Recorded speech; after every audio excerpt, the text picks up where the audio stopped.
So you have to wake up every day and make that person a privilege. And that's your partner. I never think there's the love of your life. I think that you have to wake up and make the person the love of your life every day.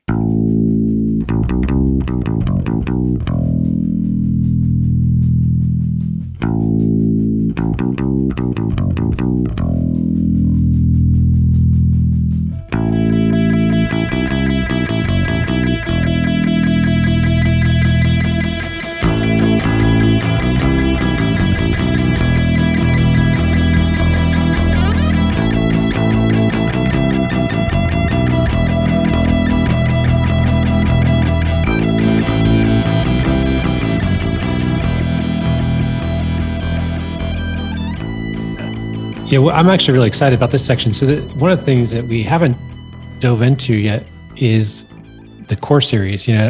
When I started working with you a few years ago on this project to try and figure out how to get all of your content together and out in the world, I started digging through the evolution of, you had the Freedom Dictionary, which kind of evolved into the core confusions, which was a very early version of kind of like the freedom and survival distinctions that you created. And then the core series is now kind of in the later stages, it's been born out of that, which is a whole set of portals and conversations you've designed to really help people. So I'm really excited to talk about this today, because I think this is a really, really useful tool that's practical and simple for people to get. So just to help, I'm just going to give it to you. Help me introduce the core series in your work, and how would you introduce it? And then let's talk about maybe the core confusions as a starting point. Okay. So what Brian said, obviously in anything, no matter what you're doing, there's an evolutionary process and discovery as the more you speak, the more you get involved in whatever it is. I don't care what the profession is, whether it's, legal, or it's, surgical, or it's medical, or it's a creative. You discover more and more and more and more distinctions, more and more subtleties, more and more nuances to everything. So the core series is a distillation of pretty much 45 years of work and tens of thousands of conversations that I've had with people and seminars and everything else. And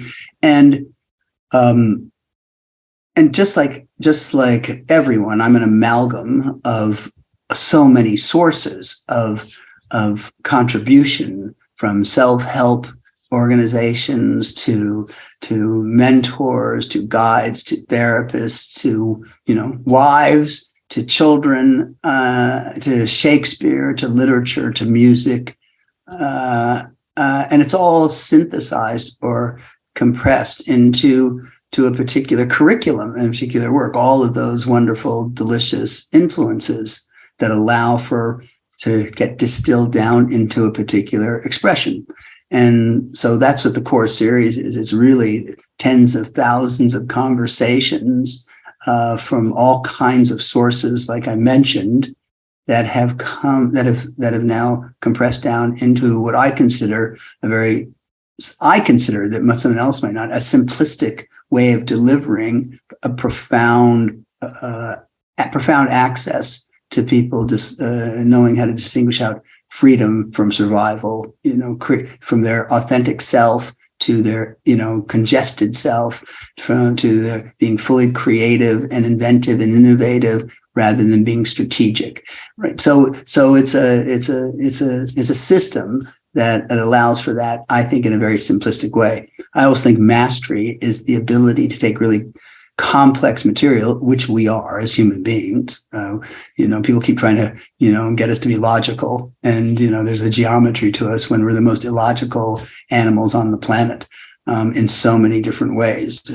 The animal kingdom really is consistent. Human beings are really absolutely, janky and all over the place and interesting and all sorts of things. But consistency is not certainly part of human behavior. So mastery is the ability to take really complex material and simplify it, as far as I'm concerned. So a really great teacher, could, a great scientist, nuclear physicist could talk to me about physics, right, and have me actually understand it because of their ability to take really difficult material and simplify it so it's understandable for. And this isn't just concepts either. I mean, you used all of this for years, right? In your work and how you worked with people and how you opened up conversation and revealed things. And so, it's not just like, oh, I'm just writing it all down at the end. It's been a creative process, as you've talked about. I think it's been developing for a really long time. Yeah, for sure. Which has been born out of, and so it's born out of the conversation. It's not like it was just a concept in your head, like, I think this would be good, and you wrote it down, right? So, no, yeah. If you left anything up to me, I would just be drooling probably, right? There's nothing. So it's a function of a dialogue. I mean, of other human beings and thousands of conversations that you're engaging in that allows for something to get elicited in those conversations. Like, oh my God, that's what you're talking about. Yes, let's talk about that. So, or you follow a thread down, and then it becomes something in a conversation.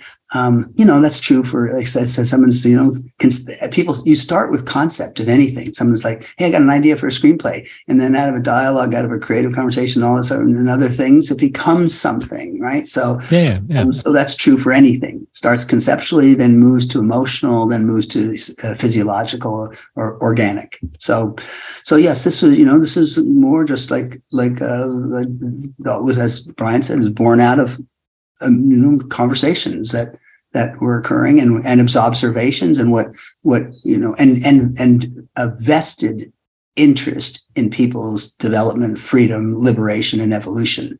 So that was the underlying context that I was just driven for people to get decongested, liberated, creative, freed up, and then everything else comes into play to support that context.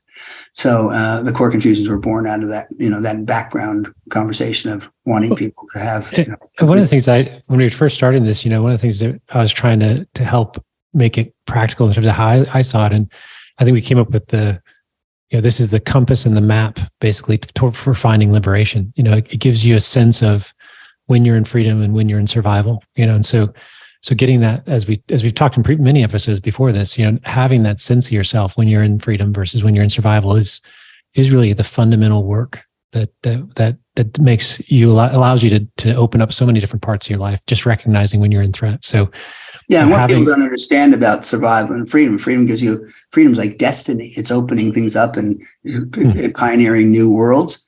And survival, you just might as well take your past and put it in front of you and call it your present, because you're just repeating things, and you can see that everywhere. Everyone, there's a lot of people who just keep reciting their life over and over again. So it's so anyway. So I'm talking about the context. We're talking around it, but now to get to the heart of what the core series is. So the core series is it's a series of distinctions that are portals to freedom, portals to liberation. That's the simplest way of explaining it.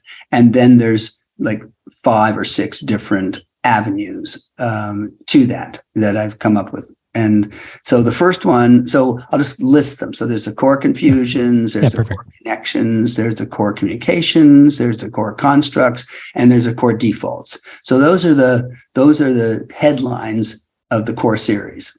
Core confusions, core connections, core communications, core constructs, and core defaults. So just to kind of now drill down to, what are the specifics of that, right? We'll start with core confusions, which is really kind of the foundation of the whole core series, the core confusions. A core confusion is something that looks exactly like something else, but has an entirely different effect. So a core confusion would be something like, and these are in terms of qualities and characteristics that human beings have. So a core confusion might be arrogance and confidence. So they look exactly the same, but have an entirely different effect. So arrogance repels and confidence attracts. And someone and usually a person has 1 or 2 or possibly 3 core confusions that they live from. And the reason that they're called confusions is because people don't distinguish them out. They're just like, oh, this is just the way that I am. I'm just this person. This is just me. And I'm going, well, this is you being arrogant and this is you being confident. So, and there's a difference. So yes, they're all you, that's true, but one's actually, driving and opening something up, and one is constricting and alienating and shutting something down. So understanding what your core confusions are is a pathway to liberation. So as soon as you understand that you have this core confusion, it's no longer a core confusion. It's now you're looking to see, well, what's the anatomy to arrogance, and what's the or the ingredients, however, works for you, or what's the ingredients to confidence? What are the elements of it? So you have a better understanding of which side of the tracks you're on. And you also can see the phenomena, like how come things are getting repelled, or, this joke didn't work, or this didn't work, or this behavior didn't work, or this, me being a know-it-all is just alienating people and people talking shit about me behind my back, right? And wondering why things aren't, I'm not upwardly mobile, or things aren't working out. So that's what a core confusion is. And there's about 50 of those. There's more than 50. Because, you define 50, right? Yeah, I defined 50, which, I think gives us enough of a smattering of these core confusions that's a tribute to human behavior. So people, can pick out like, oh yeah, this is a core confusion that I have. And this is, why things have been problematic. This is why things are working out. So childlike and childish, they look exactly the same, right? But have an entirely different effect. So childish is repellent and childlike is delightful and creative, right? And wonderful. And so understanding if you have that, the confusion, it gets realized and resolved. It's no longer confusion once you understand, oh, this is something that I have and that I operate from. And the more that you then are on the right side of the tracks more of the time, right? And first is kind of, as I said, everything starts conceptually and cognitively, where you kind of have to do the work. Well, at some point, hopefully this becomes an organic aspect for you, where you're now just more childlike than not, right? More of the time. And you don't even have to think about it. It's like if you're playing tennis and you were, you first have to learn, okay, I have to bend my knees, then I have to bring the racket back, and then I have to do this trajectory. I have to go from the bottom up to the top and put topspin on it, and understanding all that. That's what you'd have to do initially. But at some point, we look at a professional tennis player, they are not thinking about their strokes at all. They're playing the person on the other side of the difference between an amateur tennis player and a professional tennis player is the professional tennis player is playing the other person. They're watching the other person's game. An amateur is watching their game. And so things start conceptually until they become organic. And so the core confusion, I said there's about 50 core confusions, right? And that's kind of the mainstay. Right. And I'm just giving you a smattering. So there's vision, agenda, surrender and submission, dreams and fantasy. There's drama, creativity, adventure, chaos. So these are just things that look exactly the same, but they have an entirely different effect. And most people are, again, along with the core confusion, they keep using kind of where they have expertise, or they have a level of liberation, let's say in this area, then they try and use that in all areas. So, you like, let's say a football coach is screaming at his team, like, to get up and get, and you need to work harder and stuff like that. And then he goes home and does the same thing in his intimate relationship. So having a real understanding of what works in one place doesn't necessarily work in another place, right, is also essential. It's not a core confusion, but it's using those core confusions. It's using critical thinking and more nuance and more understanding what works in one place doesn't necessarily work in another place. And you can't just apply this quality to all situations, right? So it's really always about having more understanding and more mobility. And then I can go into the other core areas, but that's the core confusions. Let me I think we should illustrate a few of the core confusions, right? And I think it might help just kind of continue to draw this out.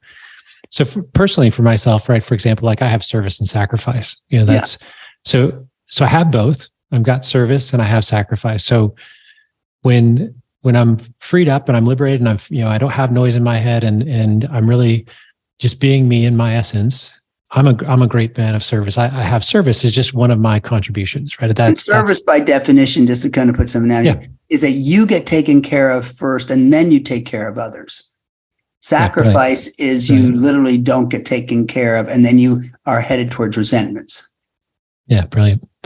And then in those moments, right, when I do have survival running and my head's firmly up my ass, and I then jump, I'm jumping into sacrifice and I find myself there. I'll find myself in these I'm very tolerant of these bad situations where I keep doing it for the good of others, as if like I'm a martyr, right? As if I'm beautiful. Yeah. And I have this, and I totally forget to take care of myself, and my tank runs empty, and I end up in burnout, right? I'm the only one rowing the boat, if the illustration that and as I said, resentment has to be on its way.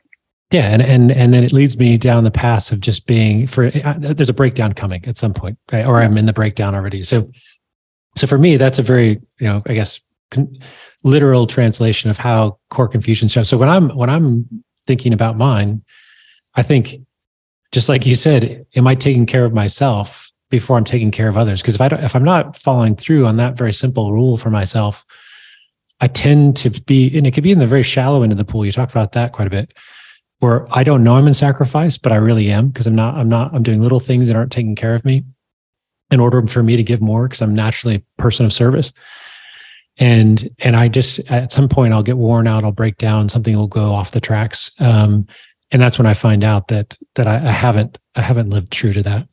But having that distinction has made all the difference. And then to tag on to that, Brian, the way out of everything, the way into everything and out of everything is communication. And communication is that you're going public with your private concerns. You're opening those things up. And most people don't do that because they've got pride, fear of exposure, being scrutinized, and they're going to lose something.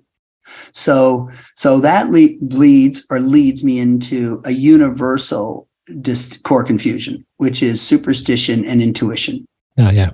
So there's certain core confusions that are universal to all of us, and then there's certain core confusions that are just specific to you. Superstition and intuition is a universal distinction. So people confuse superstition and intuition all the time. Well, I really don't think that's happening, and my instincts say this. And then I'm going, no, that's a superstition. You don't have any intuition. That'd be like someone saying, I'm really concerned that the plane's going to crash. And I would say, I have a friend who did this all the time. They call me up going, I don't take that flight because I'm really concerned about it. I would respond by saying, well, I'd listen to that if you didn't call me up every time I flew. So you got no distinctions, and you're terrified of flying. So you got nothing to tell me. Those are not instincts. That's a superstition. So a superstition has two criteria only. Superstition is this: it's always singular in nature. So singular means it's like, oh, the plane's going to crash. We're going to run out of money. I'm never going to find anyone. The person's going to leave me. It's singular in nature. Never has multiple problems at the same time. It's not like the plane's going to crash and I'm going to run out of money. It attaches itself to a singular thought or notion.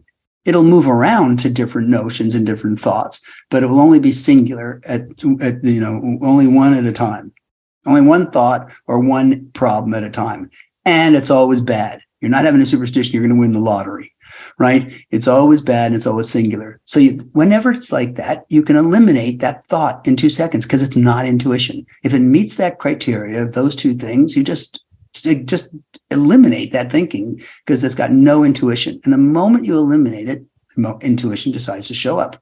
So you now move from like 5 feet where your nose is on the tarmac to 35,000 feet, which is where intuition lives, where you have a good view of the whole situation and you can make an intelligent decision or conclusion to something, or you can really access, I said, your intuition. So understanding that is a universal one is also gives you a better understanding of kind of where you're operating, if you're congested or constricted, or if the animal survival is up and running or not. So that's the core. So those are core confusions. Core confusions are something that looks exactly like something else, but has an entirely different effect. One's a positive effect and one's a negative effect. And when you're on the positive side of the tracks, you have connection, communication, production. And then when you're on the negative side of the tracks, there's separation, miscommunication. There's a lack of any kind of positive result, right? So they're very different. They're very different in terms of the effects that they have. But to you, they look the same. And I think that's one of the key points we jumped over, is that when I'm in service and sacrifice, I can't tell when I'm being in which one I'm in, right? Yeah, it just all looks the same. It all looks the same, right? Yeah. And where people think, oh, I'll be able to tell whether I'm on this side or that side. But that's the thing about core confusions, is that you don't have the same distinctions like you do in other parts of your life or other behaviors, right? These are behaviors that have collapsed on themselves, where you don't know when you're on the positive side or the negative side. Yeah. And that for me is when you say people live out of 2 or 3, they're kind of allied or addicted to these bad behaviors, right? They've set themselves up, or the survival system set up residents in these behaviors, and they're go-tos for people. So not being able to tell the difference for me was one of the things that really jumped out in your distinctions around. You just can't. You have to get help in these areas, because you're not always going to be able to tell the difference. And it's almost more susceptibility and vulnerability than it is, oh, I can manage this out of my life, right? As I said, everything starts as a concept until it becomes organic. But for me, it's more feeling your way through this. And I know people hate that kind of thing, because they really want solutions and answers that are more, tactile or more empirical, or however that would look.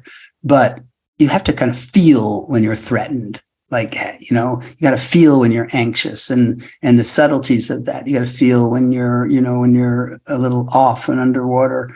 And there's ways of liberating yourself so that you can actually and that's vis-a-vis. That's why yoga and meditation and all sorts of different activities, principles, structures are designed to give you more liberation, designed to that communication therapy, whatever that is. You're attempting to resurrect yourself. Right. And that's also the nature of the core confusion. You're wanting to have a more better understanding that so you can resurrect yourself. And 90% of it is awareness. And this thing is feeling something and being aware of which side of the tracks you're on. As soon as you get that you're on, you're threatened or you're on the wrong side of the tracks, it moves you to the other side, moves you to the positive side.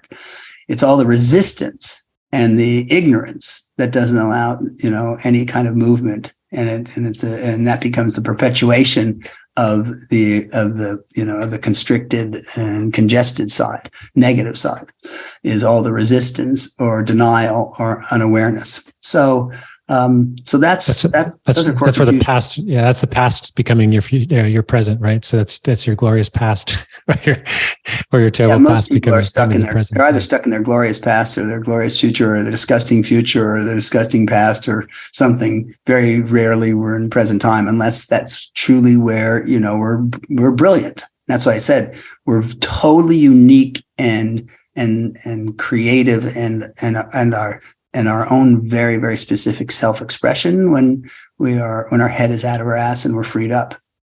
Yeah, brilliant. So that's the core confusion and the core connections. I'll just end with that today. Yeah, I was going to say, I think that I was going to say, without this doesn't happen in isolation, right? You don't behave in isolation. A lot of times interactions with your relationships with people around you is why ultimately you notice why you have your behaviors and so forth. So you have to include core connections. So core connections are your core confusions in an intimate relationship or in a partnership. It could be a working professional partnership, could be in an intimate relationship, a romantic intimate relationship. So I'll give an example of my wife and myself. So a core confusion that I have is arrogance and confidence, right? So, and she has critical and direct. So critical and direct, they both look exactly the same, right? But they have an entirely different effect. Obviously, critical is negative, right? And direct is a freedom, right? So, and direct is, so that's why whenever you're looking at it, like, my kids used to tell me, like, when I was, screaming at them for them doing something bad. They go, are you doing this for you, or are you doing this for me? They'd ask that question. I'm like, well, I'm going to kill you, first of all, that's because this is annoying that you even know how to say that, because they can tell, am I trying to control something for me because it's upsetting, or am I actually serving them? Right. So these are really subtle things, but man, they're huge. So critical and direct is my wife. So when critical is talking to arrogance, it's a bloodbath in our house. Right. Critical and arrogance are going to, create real, catastrophe. Right. But when direct is talking to confidence, we got magic. Right. And so that's what I mean by core connections. So direct and confidence is a collaborative, creative conversation that, where both people can hear each other in an effective way and use each other and go to each other as a resource, as opposed to when it's arrogance and critical, it's complete separation and points of view are stuck, and and aggression comes into play and all sorts of other behavior. This doesn't forward any kind of action. So she also has, by the way, I also have ambition and intention. So ambition is about the outcome and proving something. Like if this happens, it means something about me. Intention is my natural expression. I got to sing, I got to write, I got to create, I got to speak, whatever it is, right? So intention comes from within and expresses outwards, and ambition is outwards, trying to get something that you don't have, right? Trying to prove something. Actually, that's a good way of putting it. When you're creating and when you're trying to prove, ambition, you're trying to prove something, and intention, you're trying to create something. So I have intention and ambition as a core confusion, intention being the positive side and ambition being the negative side. And my wife has thoughtful and slow. So thoughtful and slow look exactly the same, except when she's being thoughtful, it's got real intelligence and real things. When she's being slow, she's just obstinate, right? So when slow is talking to ambition, it's a bloodbath. Like, what the hell's the deal? I said, dude, this woman's never going to get anything done. I'm going to fucking kill her, right? That's a good day. I can get some, and then arrogance moves in. I can get something done in 2 minutes. It'll take her 2 years, right? So, arrogance, they all start to come in and, start speaking to each other. So when slow is talking to ambition, we got real, issues. But when thoughtful is talking to intention, it's magic and creative and collaborative, right? So, so really understanding the power of these things is life-changing.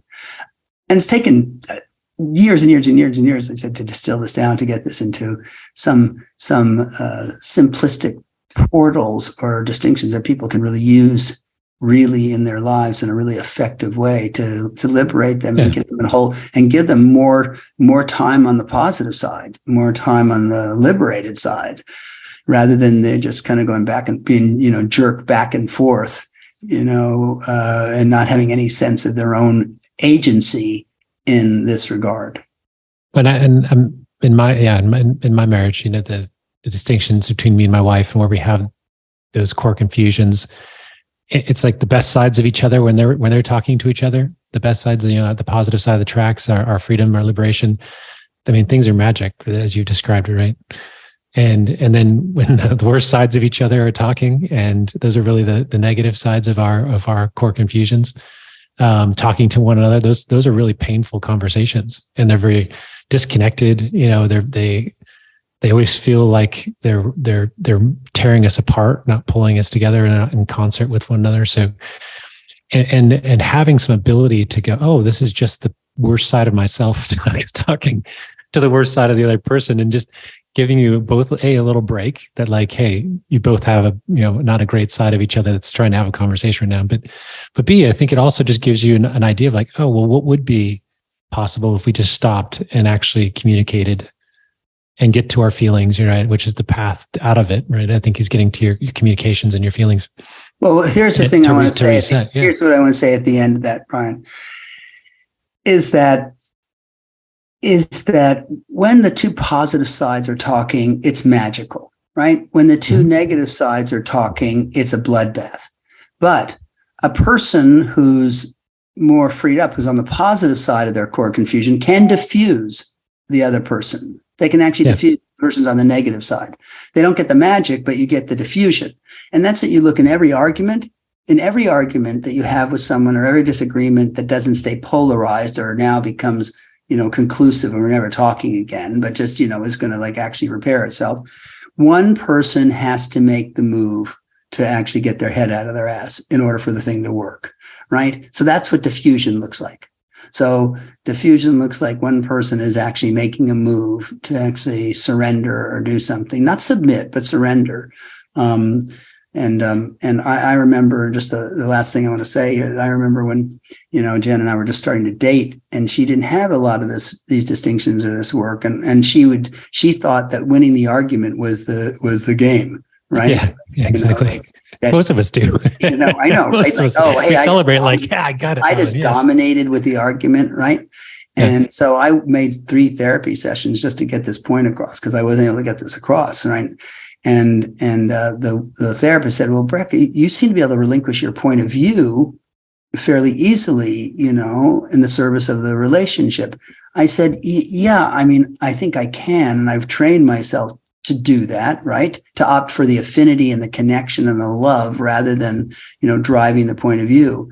But I'm not opening my heart to someone who can't hold it. She thinks that winning the argument's the game, and she's just going to get worse and worse and worse over time unless this is intervened in. And she knows the power move is going for the affinity, not the sanctimony or being right. Brilliant. Yeah. Right. And so, it's made a huge difference in our marriage and our relationship, right? And the ability to relinquish a point of view.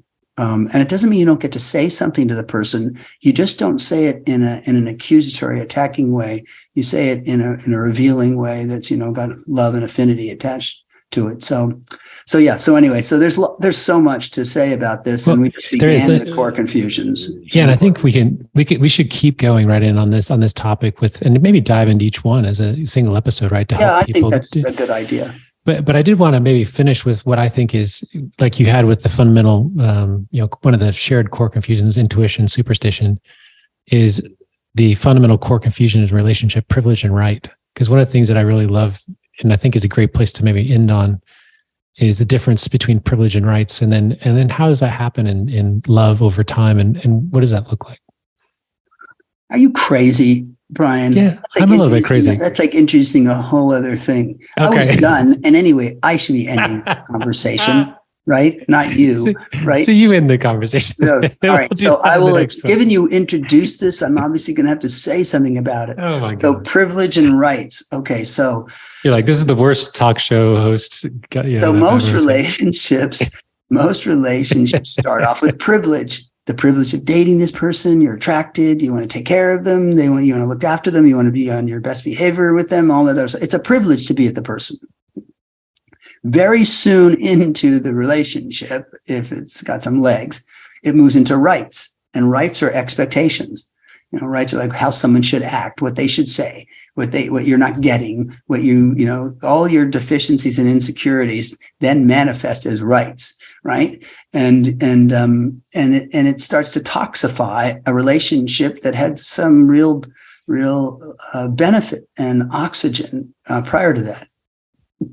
So understanding that, there's something that's kind of, you might naturally be predisposed to doing, is that very soon into a relationship that you're going to move into a particular behavior, it's being aware of that. It's being aware of how do I maintain the privilege of this relationship and over time and sustain that over time for forever. And that's usually through communication, through like, I see that I'm being, arrogant, or you can go to your core confusions. I see that I'm doing this behavior that's not working. I can see that, I'm not really looking after you, or I'm not listening to you, right? Or something. So that you maintain the context of privilege, of what it is to be with the person. And you don't get that intrinsically. You get that intrinsically in the first date, or the first month, or the first 6 weeks, the first 2 or 3 months, but and even in a partnership, but you don't necessarily get that intrinsically,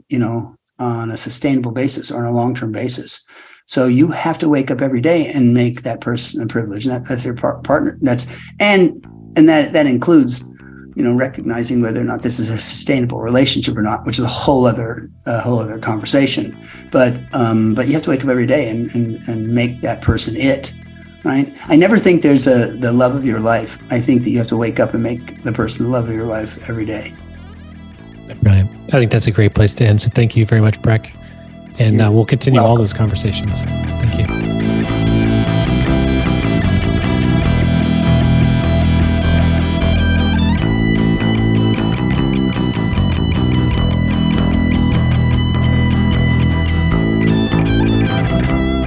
This has been a Gradients production.